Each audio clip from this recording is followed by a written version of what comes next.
Lucas capítulo 5, um leproso chega em Jesus e diz: se o Senhor quiser, o Senhor pode me curar.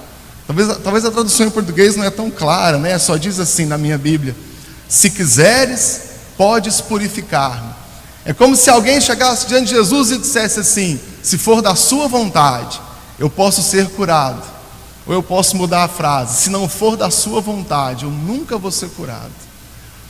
Talvez nós possamos dizer isso hoje para Jesus, não é? Se for da sua vontade, aquele pedido de oração que eu oro há tanto tempo vai ser resolvido hoje, né? Se for da sua vontade, aquele mal que assola a minha família vai sair hoje, né? Uma vez Davi disse: eu não tenho outro bem além de ti, eu não tenho nada mais valioso do que a presença de Deus. E os irmãos podem dizer a mesma coisa hoje, né? O que nós temos nessa vida é Cristo, é o que nos faz deitar e dormir em paz, mesmo com tantos problemas. É porque o nosso coração bate em sintonia com o coração de Deus. Eu lembro de um debate na rádio, não na nossa, na Rádio Paz FM, uma rádio dessas aqui em Goiânia, né? E a pessoa disse assim: eu não creio em Deus não, para que Deus? Eu creio em Jesus e eu estou bem financeiramente, vou almoçar com gente boa daqui a pouco. E eu comecei a ligar na rádio e não consegui ser atendido, né? Eu ia dizer para essa pessoa o seguinte: não quero saber agora, quero saber quando você deita e dorme, quando você está sem camisa, escovando os dentes, olhando para o espelho, o que você sente? Quando tem mais ninguém perto de você e você deita o travesseiro para dormir, como é que você se sente? Se tem um vazio dentro de você, esse vazio é falta de Cristo no seu coração. Mas infelizmente eu não fui atendido, mas posso trocar experiência com os irmãos agora, né? Dizer: olha, eu preciso de Cristo no meu coração. No versículo 13: e Jesus estendeu a mão, tocou nele, dizendo: quero.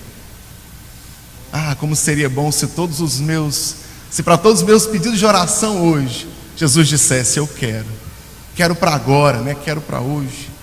Mas nós sabemos que Jesus gosta de nos ensinar, né? E muitas vezes nos deixa um pouco mais passar por uma tribulação, enfrentar um problema por alguns dias a mais, para que você e eu possamos aprender com Ele, possamos aprender com Cristo. Ou talvez Ele diga, como disse para Paulo: minha graça te basta. Mas seja em dias de luta, seja em dias de calmaria, nós não podemos perder a nossa fé em Jesus, né? Deixar que nossa fé nunca diminua, nunca retroceda.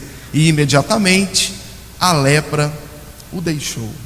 Nós não sabemos que doença é essa aqui, essa lepra, né? Possivelmente uma doença que se aproxima da hanseníase hoje. Os documentos médicos da época, eles ainda existem, mas não temos associação com a doença de hoje. Mas sabemos que é uma doença de pele degenerativa, a ponto de tomar o corpo inteiro. Na lei de Moisés era muito dura com essas pessoas, a doença era contagiosa em alguns casos, e a pessoa era afastada do seu convívio social por causa da lepra. Os irmãos podem voltar comigo, Levíticos capítulo 13, Gênesis, Êxodo, Levítico capítulo 13, verso 13 também. Olha só.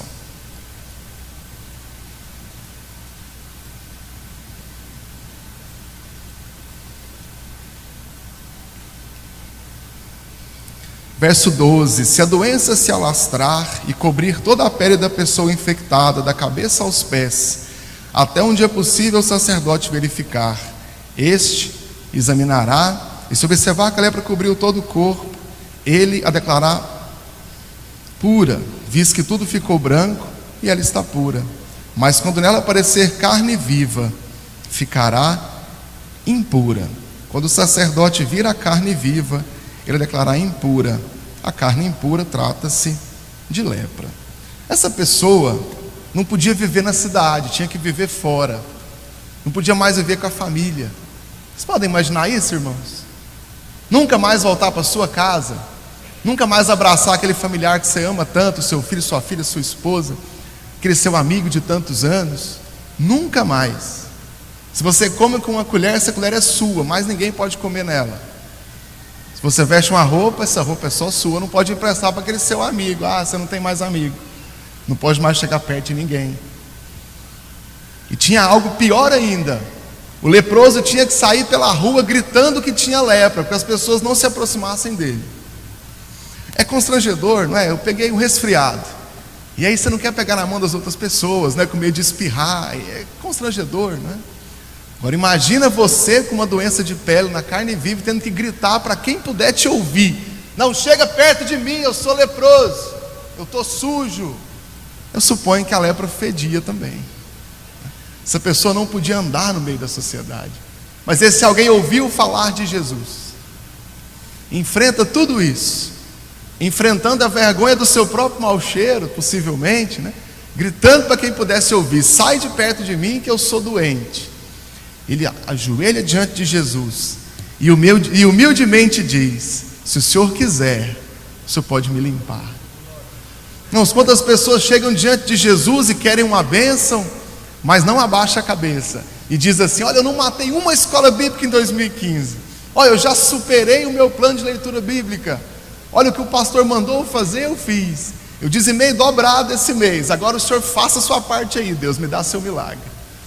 Tem pessoas que se comportam assim diante de Deus, né? Faz exigências para Deus, né? Eu não faço exigência nem para minha esposa, né? E acha que pode fazer diante de Deus, né? Eu tenho alguém aqui que diz assim: se for da sua vontade eu posso ser curado, que chega diante de Deus humildemente: olha, eu quero ser curado. Miqueias 6:9, e o que é que o Senhor pede de ti? Senão que ame a justiça, pratique a misericórdia e ande humildemente com o Senhor teu Deus. E aí o versículo 13 diz: e Jesus estendeu a mão e tocou nele dizendo: quero. Jesus fez uma coisa muito perigosa aqui, ele encostou no leproso. O leproso não podia ser tocado, a doença é contagiosa, quem encostar no leproso fica impuro também. E aí Jesus, antes de fazer a cura, vai lá e estende a mão para o leproso. Eu vejo pelo menos duas coisas importantes aqui. A primeira, suponho que há muito tempo esse leproso não ganhava um carinho, não ganhava uma expressão de afeto, e de Jesus recebeu. Você veio no culto hoje preocupado com os seus problemas, e amanhã, segunda-feira, continua, e o seu problema de sexta-feira está te esperando amanhã cedo no trabalho, né? O meu também, igualzinho o seu. E aqui, você recebeu de Jesus um pouco do afeto dele hoje, durante o louvor, durante uma mensagem. Você volta para casa um pouco mais tranquilo, mais leve, né? Volta. Mas não é só isso que ele quer fazer por você. Outra questão: se qualquer pessoa tocasse no leproso, ele ficaria impuro. Jesus não ficou impuro. Irmãos, aquele mal que nos aflige, que nos maltrata, não maltrata a Cristo, não aflige a Cristo, ele está acima de tudo isso. Quero que os irmãos lembrem-se disso. O diabo gosta de nos acusar e dizer: mas você tem um passado, né? Eu sei o que você fez no verão passado, eu sei do seu passado, crente. Irmãos, todo o seu passado foi esquecido na cruz, né? Jesus diz: eu não lembrarei mais dos seus pecados. Se existe um mal que te aflige, é vontade de Deus. Ele vai dizer para você: eu quero. Ele vai tocar em você e dizer: você vai ser curado. Tocar em você e dizer: você vai ter uma vida restaurada agora em nome de Jesus. Em meu nome, né? Se é Jesus dizendo, vai dizer: em meu nome. Vai ter uma vida restaurada. Porque talvez eu venha na igreja e pense assim: mas eu tenho ainda aquela prática que precisa mudar, eu não consigo tocar em Deus. Mas Deus pode tocar em você. Deus vai onde você está. E se esvaziou de si mesmo, se tornou semelhante a homem, foi sujeito até à morte. Escutei um professor dizer que a vergonha de Jesus não foi na cruz, né, ele apanhou dos soldados romanos, né? A humilhação de Jesus não começou lá. A humilhação de Jesus começou quando ele nasceu e precisou de alguém para dar banho nele. Que o apóstolo João diz, João capítulo 1, que sem ele nada do que foi feito se fez. Isaías fala que o governo do mundo está sobre os seus ombros, e de repente esse Deus pleno, que criou todas as coisas, que nos mantém aqui, que mantém o sistema solar em harmonia, está nas mãos de Maria precisando de um banho, e ele vai chorar porque está com fome, senão ela nem vai saber que ele está com fome, e não vai dar leite para ele. A humilhação de Jesus começa lá. E por que passou por tudo isso? Porque ama a igreja, que ama a mim e ama você, e veio até onde nós estamos para nos salvar.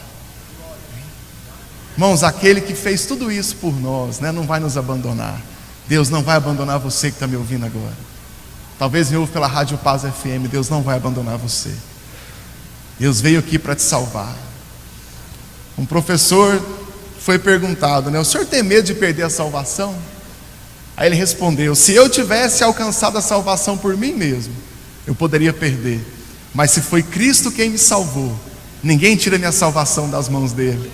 Quem foi salvo por Cristo aqui na cruz, Deixa eu ver, Ninguém vai tomar sua salvação, está na mão de Deus. Ele morreu na cruz por você e por mim, por nós. Ele diz: eu quero, seja limpo.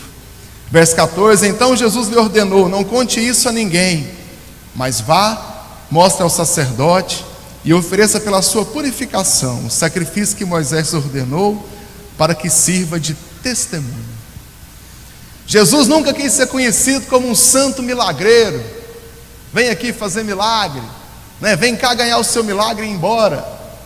Não, Jesus queria ser conhecido pela força da sua pregação, pelo seu ministério.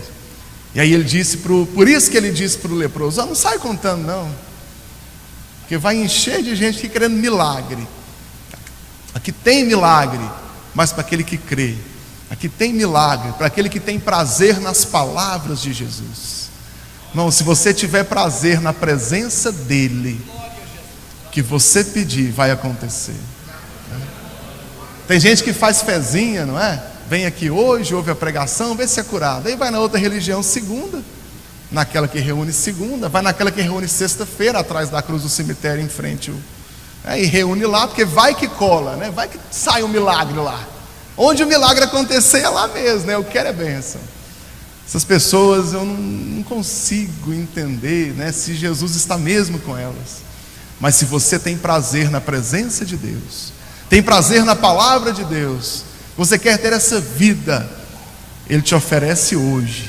Mas é para você essa mudança de vida, essa mudança na história. Outra questão, Jesus não queria só curar aquele leproso e devolver ele para a sua vida comum, ele queria reintegrá-lo à sociedade. Na lei de Moisés, quem era curado tinha que se apresentar ao sacerdote, oferecia o sacrifício relativo ao milagre que recebeu, o sacerdote avaliava e declarava puro. Nós lemos o texto aqui no versículo 12, ele viu que a lepra passou, declara puro, na lepra não passou, continua sendo impuro. O que é que Jesus disse? Vai lá na autoridade, vai lá na igreja e mostra, volta para sua casa, volta para sua família, volta para o seu emprego, volta para os seus amigos, volta para aquelas pessoas que você teve que abandonar por causa dessa doença, volta para eles. Foi o que Jesus fez. Talvez você está aqui hoje e está com um casamento desgastado. Casamento Martim Lutero dizia que o casamento é a escola da santidade. Eu também concordo com os irmãos, é a escola da santidade o casamento. Talvez o casamento desgastado, o seu relacionamento com o seu filho, sua filha está desgastado. Talvez trabalha muito para não ter que ir para casa. Jesus pode te dizer: eu vou curar você, e você vai voltar para aquela família que você está perdendo. Deus pode restaurar isso hoje. Talvez está tão doente que gasta muito do seu dinheiro com remédio. Deus pode te curar hoje. Você volta para a sua família. Deus está te chamando para isso hoje. E é o que ele fala. Todavia, verso 15, a notícia a respeito dele se espalhou ainda mais, de forma que as multidões vinham para ouvi-lo e para serem curadas de suas doenças. Oh, irmãos, uma vez que a mensagem da cruz é pregada, que a palavra de Deus é pregada, os milagres acontecem, os sinais acontecem. Lucas capítulo 24. Eu não consigo entender, abra uma Bíblia comigo, Lucas 24. Eu não consigo entender como é que algumas pessoas vão atrás de milagres, sendo que o milagre está onde a palavra de Deus é pregada, e os milagres estão onde Deus é adorado. O nosso Deus não é um Deus milagreiro somente. Milagreiro tem um monte aí fora. Aqui eu tenho um Cristo Salvador, e que tem prazer em abençoar aqueles que creem, tem prazer em abençoar aqueles que buscam a sua palavra, Por isso nós buscamos aqui Evangelho de Lucas, capítulo 24. Aqui Jesus ressuscitou e vai aparecer alguns discípulos saindo de Jerusalém, indo para Emaús. Eu já pretendo encerrar aqui Lucas capítulo 24, verso 14. No caminho, conversavam a respeito de tudo o que havia acontecido, quanto à morte de Jesus, e a perseguição contra Jesus nos últimos dias. Enquanto conversavam e discutiam, o próprio Jesus se aproximou e começou a caminhar com eles, mas os olhos deles foram impedidos de reconhecê-lo. Verso 19: que coisas são estas? Jesus pergunta. Eles respondem: o que aconteceu com Jesus de Nazaré? Ele era um profeta poderoso em palavras, em obras diante de Deus e de todo o povo. Verso 22: algumas mulheres entre nós nos deram um susto hoje. Foram de manhã cedo ao sepulcro e não acharam o corpo dele. Voltaram e nos contaram ter tido a visão de anjos que disseram que ele está vivo. Verso 30: quando estavam à mesa com eles, tomou o pão, deu graças, partiu e deu a eles. E então os olhos foram abertos e reconheceram ele, e desapareceu da vista deles. E perguntaram um ao outro: não estava queimando o nosso coração enquanto ele nos falava e nos impunha as Escrituras? Aqui Jesus conversa com os discípulos, e só depois do partir do pão, eles reconhecem o rosto de Jesus. E tem um testemunho que nesse momento eles não observaram. O coração deles bateu mais forte, bateu diferente. Eu não conseguia ver Jesus, os meus olhos não entenderam que era Jesus, mas no meu coração tinha uma confirmação: ele está aqui.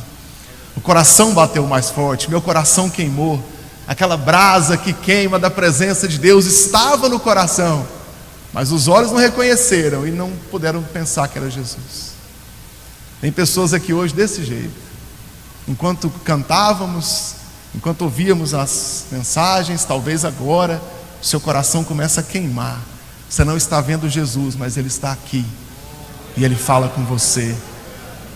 Queridos irmãos, nós temos um Cristo que tem prazer em nos abençoar, que tem prazer em atender a nossa oração, mas que acima de tudo, que tem prazer na nossa comunhão com ele, no nosso convívio com ele. Eu não sou palestrante motivacional aqui. Lá no meu trabalho talvez, aqui não. Aqui eu abro a Bíblia e interpreto com os irmãos, leio a Bíblia junto com vocês. Jesus está aqui, que ele quer morar com você, quer habitar no seu coração. Ele quer mudar a sua vida, não quando você entra na igreja, mas quer mudar toda a sua história a partir de hoje. É mudar a sua sorte, mudar o seu destino. Se você colocar nas mãos dele agora, e ele vai restaurar. Talvez você disse para Jesus: se o Senhor quiser, o Senhor pode. E aí você completa a frase: aquele pedido está no seu coração, aquele alvo de oração. E ele pode dizer: sim, eu quero. Mas antes de tudo, ele quer você. Ele quer a sua vida. Não estamos te chamando para uma religião cheia de rituais, cheia de coisas a seguir. Não. Estamos convidando você para deixar Cristo habitar no seu coração. Eis que estou à porta e bato. Se alguém abrir, eu entrarei em sua casa e cearei com ele e ele comigo. Os irmãos podem ficar de pé junto comigo? Talvez você já aceitou Jesus há muitos anos, mas a sua aliança com Deus anda esquecida. Vamos renovar agora. Noite de Páscoa, comemoramos a ressurreição de Jesus. Eu quero falar com você que talvez nunca reconheceu a Cristo como Salvador e está aqui hoje. Ouviu essa mensagem e vai dizer: Deus, vem habitar no meu coração.